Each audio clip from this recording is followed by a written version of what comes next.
que nós possamos ter esses momentos de reflexão no Evangelho, que é a proposta sempre das quartas à tarde, a gente falar sobre o Evangelho. Então, o tema de hoje que nós escolhemos é as escolhas que nós fizemos na vida e o nosso livre-arbítrio dentro do Evangelho. Nós vamos encontrar uma parte no Evangelho, tem várias, eu escolhi uma, mas eu gostaria, antes, quando a gente começar a conversar, que vocês pensassem, vocês acham que o livre-arbítrio é igual para todo mundo? Acho que não, né? Então vamos pensar, vamos trazer para alguma coisa assim do nosso cotidiano, para a gente entender, como se a gente fizesse uma analogia do que é o livre-arbítrio. Quando nós éramos crianças, e o que nós aprendemos? Nós aprendemos que era para botar a mão na tomada? O que a mãe, o pai ou alguém dizia? Não botam, senão vai levar um choque. O fogo, não põe a mão, senão vai queimar. Cuidado, não atravessa a rua, me dê a mão. Não é assim que a gente aprendeu? Né? A gente precisou que nos ensinassem, porque a gente não sabia. Mas a gente cresceu e precisou que dissesse para não botar a mão na tomada? Não. Porque a gente sabe que botando a mão na tomada ou num fio desencapado, a gente leva choque. Ninguém mais precisa nos avisar que nós não vamos encostar numa panela quente porque queima, ou botar a mão no fogo, a gente sabe. Assim também somos nós perante a nossa evolução moral e espiritual.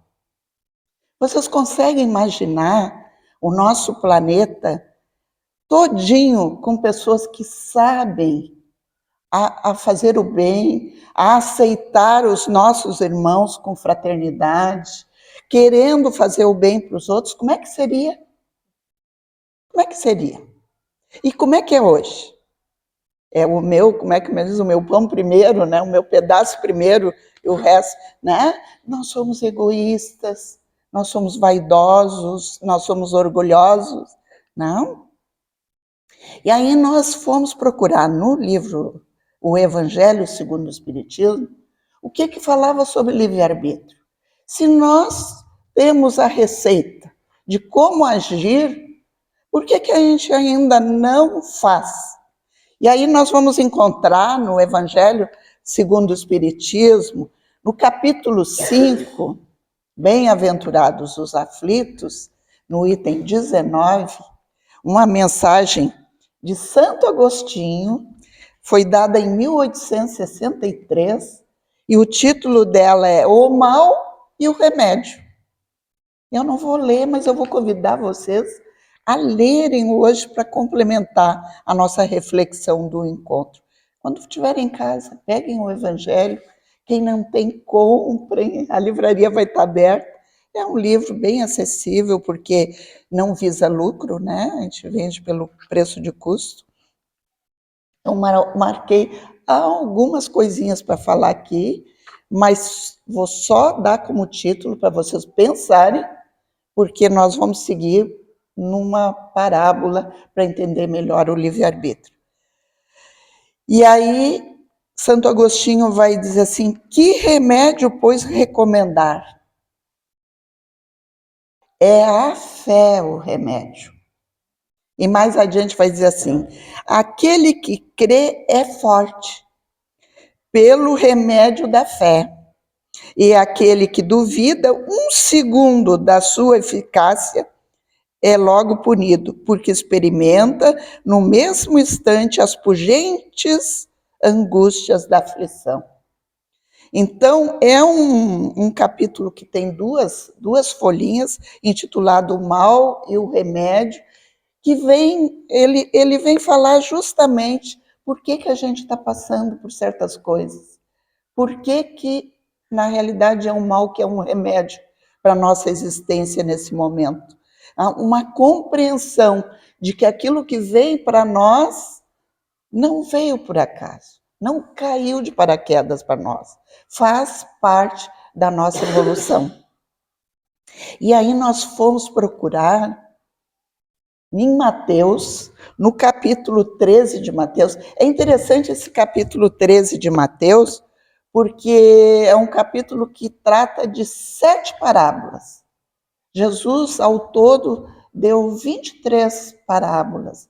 E ele pegou nesse capítulo 13, ele fala de 7 parábolas. E casualmente as parábolas têm um pouco ligação com outra. Essa que nós vamos falar hoje é a última das 7. Ela está entre os versículos 45 e 50 e se titula A Parábola da Rede. Olha que interessante. E antes de nós falarmos da parábola da rede, eu vou ler como está em Mateus e depois nós vamos começar a desmembrar parte por parte da parábola para entender o nosso livre-arbítrio, as escolhas que nós fizemos, quem nós somos nessa rede. Então, o reino dos céus, e é muito interessante que Mateus, todas as parábolas que ele transcreve, começa assim: o reino dos céus é semelhante, e aí vem a parábola, né? Então, essa vai dizer, é semelhante a uma rede, que lançada ao mar, apanha toda a qualidade de peixes. E estando cheia, puxam para a praia e, assentando-se, apanham para os cestos os bons e os ruins, porém lançam fora. Assim será na consumação dos séculos. Virão os anjos e separarão os maus dentre os justos, e lançá-los-ão na fornalha do fogo, e ali haverá pranto e ranger de dentes. Então, isso está no capítulo 13, nos versículos de 47 a 50. Vamos começar entendendo rede, né? Quem é manezinho aqui deve saber bem isso. Mas neste livrinho, intitulado Parábolas que Jesus contou e valem para sempre, de Terezinha Oliveira, não é mediúnico, é de uma médium espírita que escreveu. Ela vai relatar como é que é. Então eu vou falar porque vai ter quem não conhece, né? Aquela rede de arrastão. É uma rede que pode ter até uns 50 metros de comprimento e de 3 a 4 metros na altura dela, na profundidade. Na parte de cima é colocado cortiça, acho que hoje em dia usam até mais umas boias de isopor, né? E na parte de baixo, onde vai fazer o peso, é chumbo. E aí uma parte fica presa na praia e eles entram com o barco e vão soltando. De forma que forma um arco e eles vêm trazendo para a praia a outra ponta, em arrastão. A gente conhece muito aqui na época da tainha, que as pessoas vão ajudar, né? Então, é interessante agora nós trazermos para a nossa existência o que significa essa rede que foi puxada e no momento que foi trazido para a praia, tinha peixes bons e peixes ruins, né, que não eram bons. Então vamos começar tentando entender, porque ela estava cheia, e quem é esses peixes bons que estão ali? Como é que a gente vai analisar quem é esses peixes bons? São os peixes que estão numa fase adulta, tão grandes, eles vão ter uma carne nutritiva, saborosa, não tem sinal de alguma anomalia, de alguma doença, né? Eles estão prontos para ser consumidos. Então, esses são os peixes bons. E os peixes ruins? São aqueles pequenos que na parábola são jogados fora. Mas nós vamos analisar se é fora que é jogado, né? Então, como é que é esses peixes? Eles têm pouca carne, eles vão ter o paladar desagradável, eles vão ter muita espinha, então não é bom para o consumo. Então eles vão ser lançados fora. Vamos trazer para a nossa vida? Vamos ver agora o que quer dizer cada um? Vamos começar com o mar. O que é o mar para nós? Então, simbolicamente, quando Jesus relatava as parábolas, ele trazia para o cotidiano daqueles que conviviam com ele. No caso, tinha pescadores, tinha agricultores, aí lá tinha a parábola do joio do trigo. Né? Então, ali, naquele momento, na beira do mar, ele estava relatando a da rede para pescadores. Então, qual o significado do mar para nós? É onde nós vivemos. Nós vivemos num grande oceano de energia, de convívio. Quem são os peixes? Somos nós.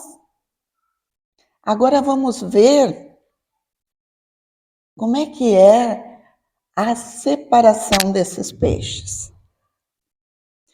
Se nós somos esses peixes, é porque nós somos espíritos em evolução. Estamos temporariamente neste mar. A praia vai ter um significado que nós vamos entender depois. Agora, nós fomos resgatados nessa rede. E vamos ver que tipo de peixe nós somos. Né? Nessa diferença, dessa diversidade de espécies e de tamanhos, como é que nós estamos? É o nosso grau de evolução.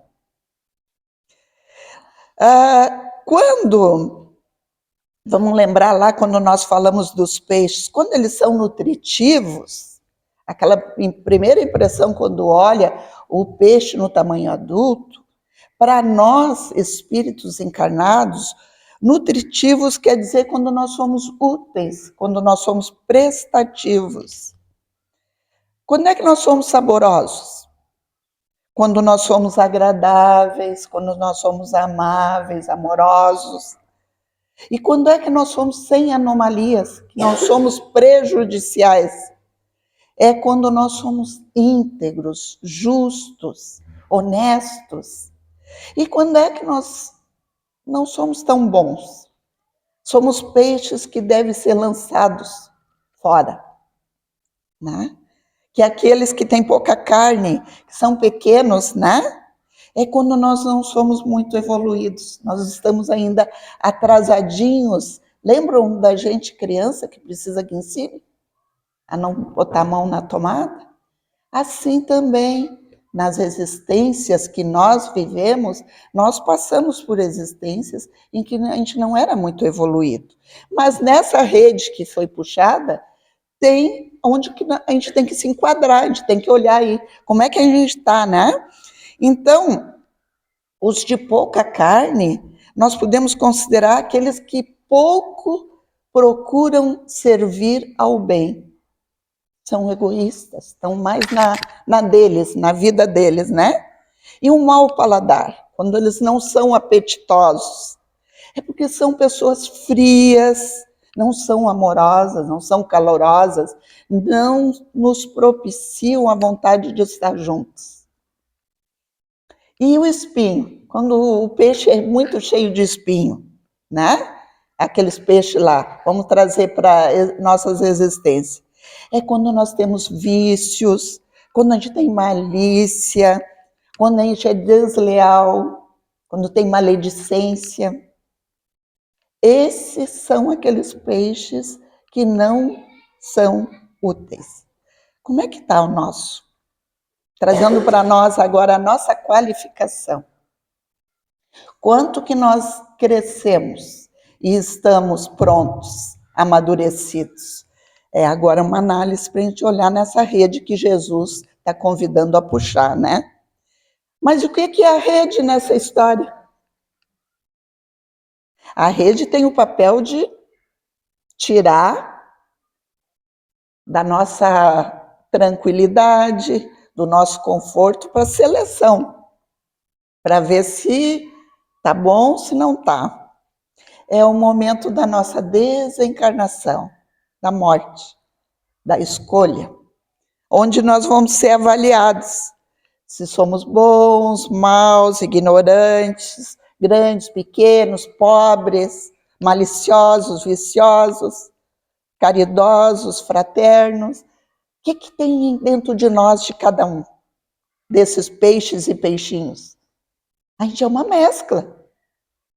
Totalmente peixe adulto, grande, nós não somos, mas também totalmente um peixe cheio de vício e de defeito, também não somos. Então é a hora da análise do que serve estar ali com nós, né? Então a rede simboliza para nós a hora que nós vamos ser selecionados, o nosso momento. Essa parábola ela é tão interessante porque cada item que é falado tem um significado. Então é importante a gente ter esse entendimento. E a praia? Olha só. O que significa a praia? É o símbolo da região limítrofe entre o mar, que é onde nós vivemos, e para onde nós vamos. É o momento da seleção. Né? É um momento na praia onde nós vamos ser escolhidos de que forma? Aqueles peixes que não estão qualificados, vocês acham que o bom pescador vai jogar na areia e deixar morrer? Não. O que ele vai fazer? Jogar de volta no mar. É um entendimento da reencarnação. Quando a gente não propiciou o aprendizado suficiente, não executou toda aquela programação, porque nenhum de nós veio para essa existência sem ter feito uma preparação, uma programação. Mas às vezes a gente chega aqui e a oferta da existência, a gente fica muito ligado às coisas materiais e esquece que nós estamos temporariamente aqui, que vai ter um momento que a rede vai puxar e nós vamos ser pescados. Então, é interessante a gente ter esse entendimento, que todos nós vamos ser pegados por essa rede.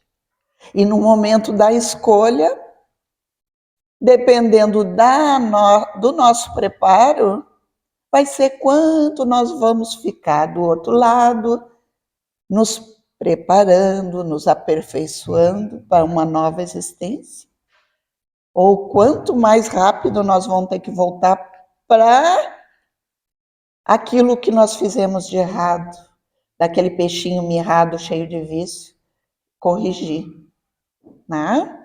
Então é muito interessante essa parábola, porque ela vem pegando cada item e nos fazendo refletir na importância do nosso livre-arbítrio, das nossas escolhas enquanto nós estamos no mar, enquanto nós estamos aqui nessa existência terrena, né? E aí, seguindo ali na parábola, vai dizer: assim será na consumação dos séculos. Aí, levando ao pé da letra, todo mundo acha que a Terra vai terminar. Não é isso que é dito. E não é isso que os Espíritos nos orientam e nos mandam em tantas mensagens. É o entendimento de que nós vamos passar por um fim de um ciclo. A Terra já passou por um fim de um ciclo, que foi quando ele era um planeta primitivo, e passou para provas e expiações, que nós estamos agora, assim, suando para sair dele e entrar na regeneração. Estamos, como o nosso querido Divaldo dizia, na noite da madrugada da regeneração. Então, ainda é noite, mas nós já estamos num outro ciclo. E a nossa rede vai puxar. E como é que nós estamos para esse novo transformar da Terra? Porque se nós não estivermos preparados para essa mudança que vai haver na Terra, nós vamos ter que nos afastar. Esse jogado ao mar vai ser para um planeta semelhante à Terra atrasada, a Terra de 2.000, 3.000 anos atrás. E aí, com o conhecimento que nós temos, a gente vai ajudar aqueles a evoluir. Mas para nós será um degredo, será um atraso. Então, como é importante entender a oportunidade que essa existência está dando. Porque Deus, na sua infinita misericórdia, Ele permite o livre-arbítrio.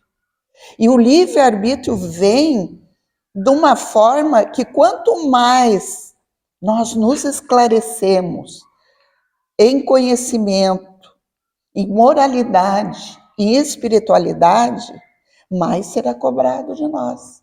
Porque depois que eu sei, eu não posso dizer que eu não sabia, que eu fiz isso porque não sabia. Está impresso e transformado no nosso ser. Por isso a importância da parábola da rede, para a gente entender. Ninguém vai ser prejudicado na hora. A malha da rede vai colher aqueles que vão ter as condições de passar. Então, todos nós, sem exceção, vamos passar por essa triagem, por essa medida que é precisa, né? E seguindo vai dizer na parábola, virão os anjos e separarão os maus dentre os justos. E aí é outra lei de Deus que fica claro nesse trecho. A lei de atração e repulsão, de ação e reação. É uma lei divina. Não adianta nós querer do outro lado lá dizer, mas eu fui bom. Nós emitimos, nós somos a energia ou do amor ou do ódio, da raiva, da irritação, da bondade. Nós emanamos essa energia, mas também nós temos a inteligência para analisar e ver aonde que a gente pode mudar e nos melhorar.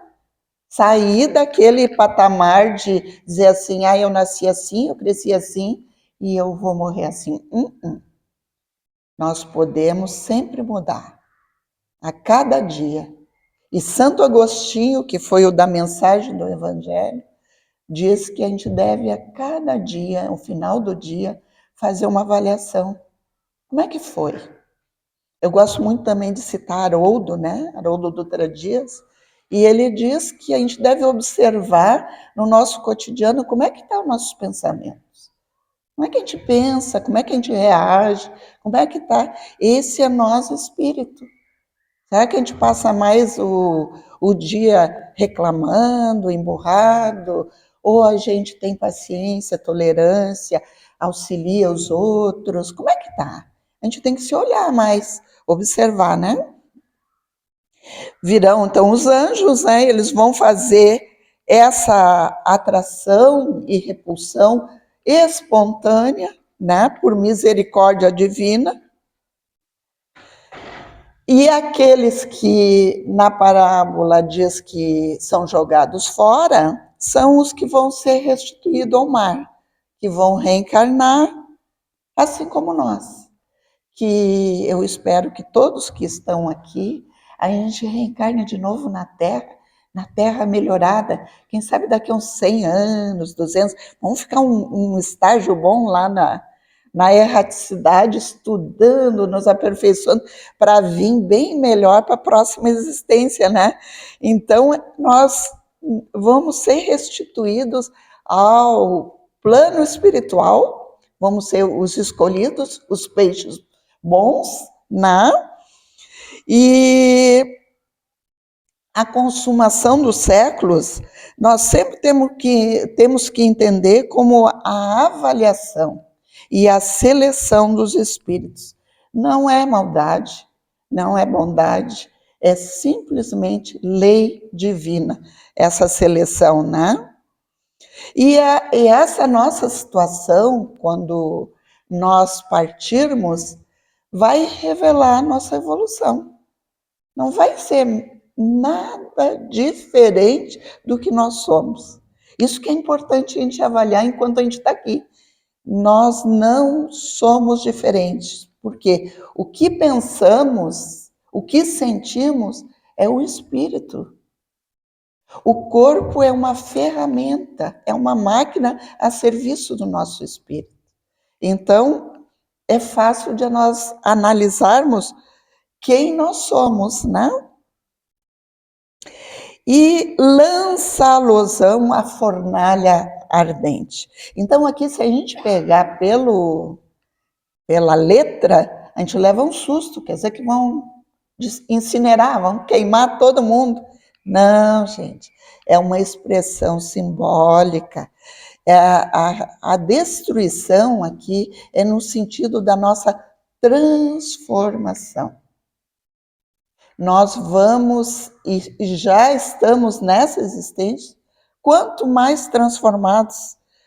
Qualquer um de nós pode lembrar como nós éramos há 10 anos atrás, como nós somos agora, como nós pensamos, como nós refletimos, como nós agimos e reagimos às coisas da vida e como é que nós agíamos lá.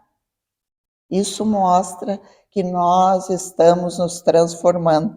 Isso é importante a gente entender, né? E também é importante entender que é uma luta.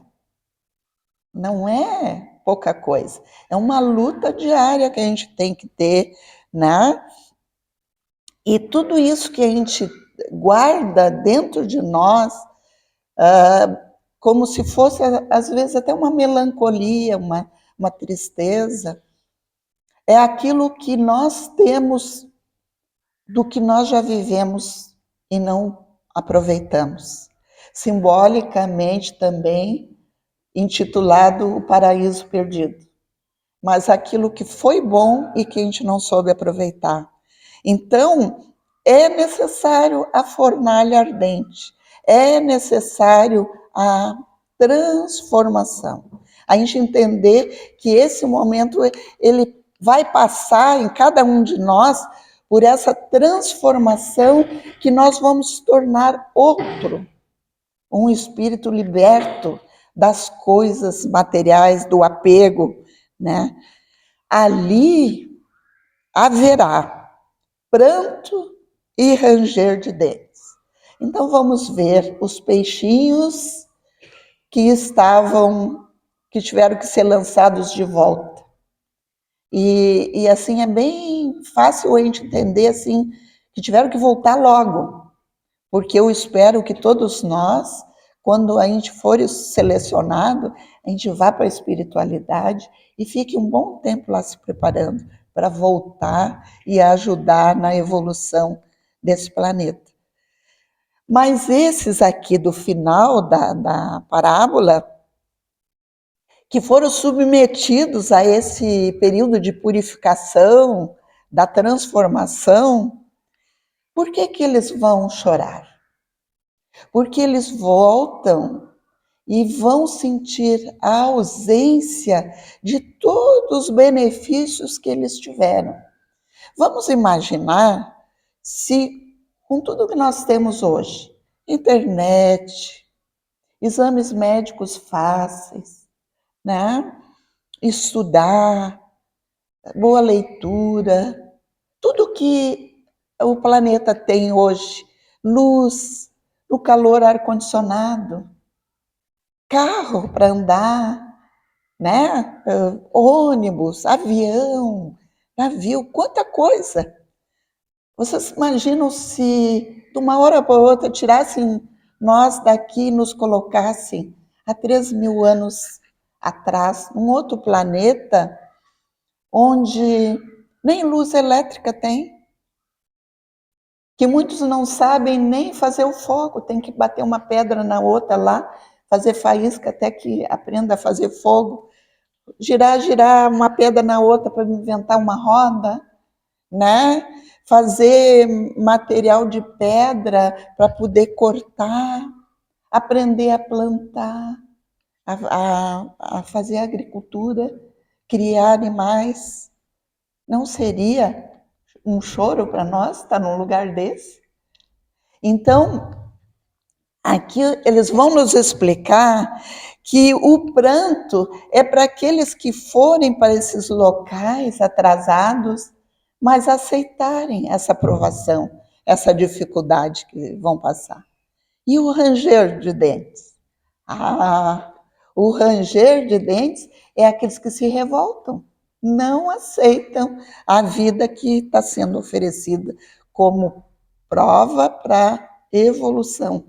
Porque, embora muitos que estão hoje encarnados na Terra não terão mais oportunidade de novamente reencarnar em outra existência, aqui eles vão ter que reencarnar em planetas mais atrasados, eles vão propiciar, com a inteligência que eles têm, a evolução, embora num corpo onde o seu cérebro vai ser ainda bem rudimentar, mas o seu espírito lá no seu disco rígido está guardado as capacidades.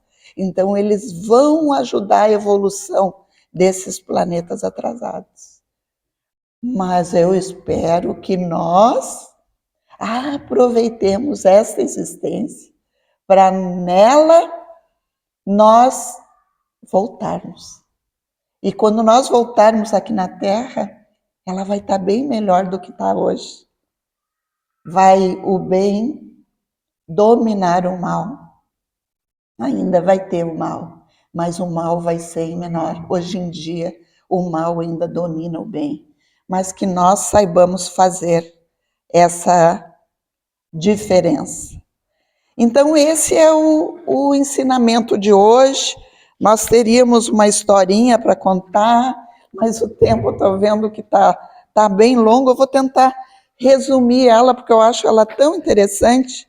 É do livro Luz Acima, do irmão X, que todo mundo sabe que foi o Humberto de Campos, na última encarnação.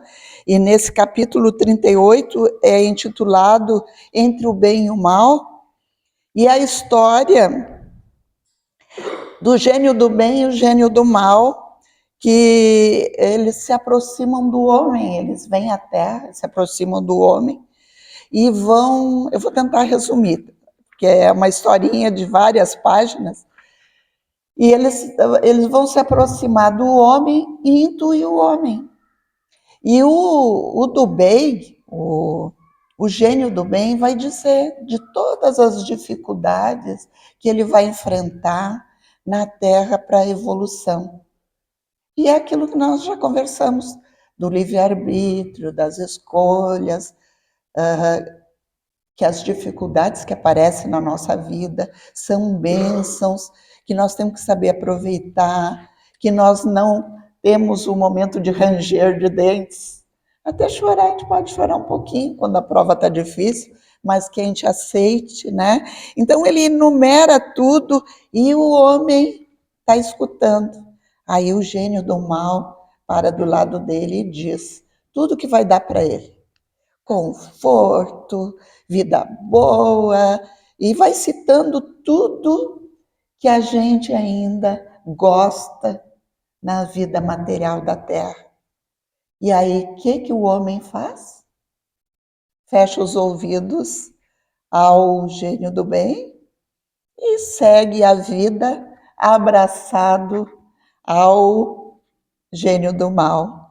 E aí, o fim da história vai dizer assim: o mensageiro do céu viu-se posto à margem, e o satânico inspirador lançado sarcástico olhar o desafiou.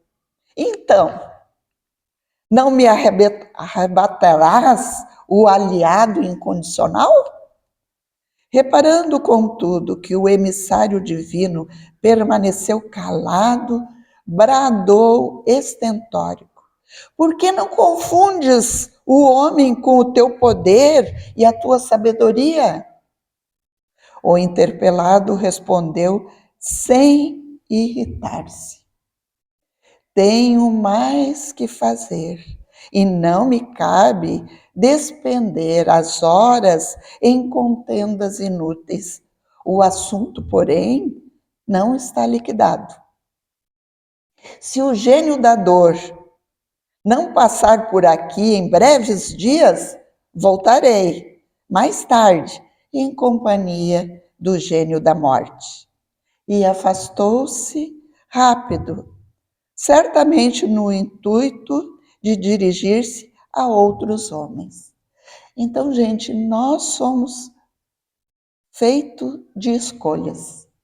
Nós temos a oportunidade, e aqui simbolicamente intitulado Gênio do Bem ou o Gênio do Mal, que são aqueles amigos espirituais ou aqueles irmãozinhos atrasados que vêm nos convidar a nós fazermos escolhas erradas, a seguirmos certos vícios que vão nos prejudicar. Então, o encontro de hoje, eu espero que para a reflexão de cada um de vocês, lembre, a rede vai nos puxar. Todos nós, nenhum vai ficar fora. Mas que a gente esteja se preparando, que esses peixes bons façam parte, que é aqueles que são altruístas, bondosos, generosos, caridosos, que procurem assistir aos seus familiares e que aqueles vícios, aquilo que a gente traz em nós do orgulho, da vaidade, do egoísmo, a gente consiga enxergar e pouco a pouco se afastar. Lembrando sempre que Jesus está com a gente e ele disse que nenhuma ovelha ia se perder no seu aprisco. Muita paz.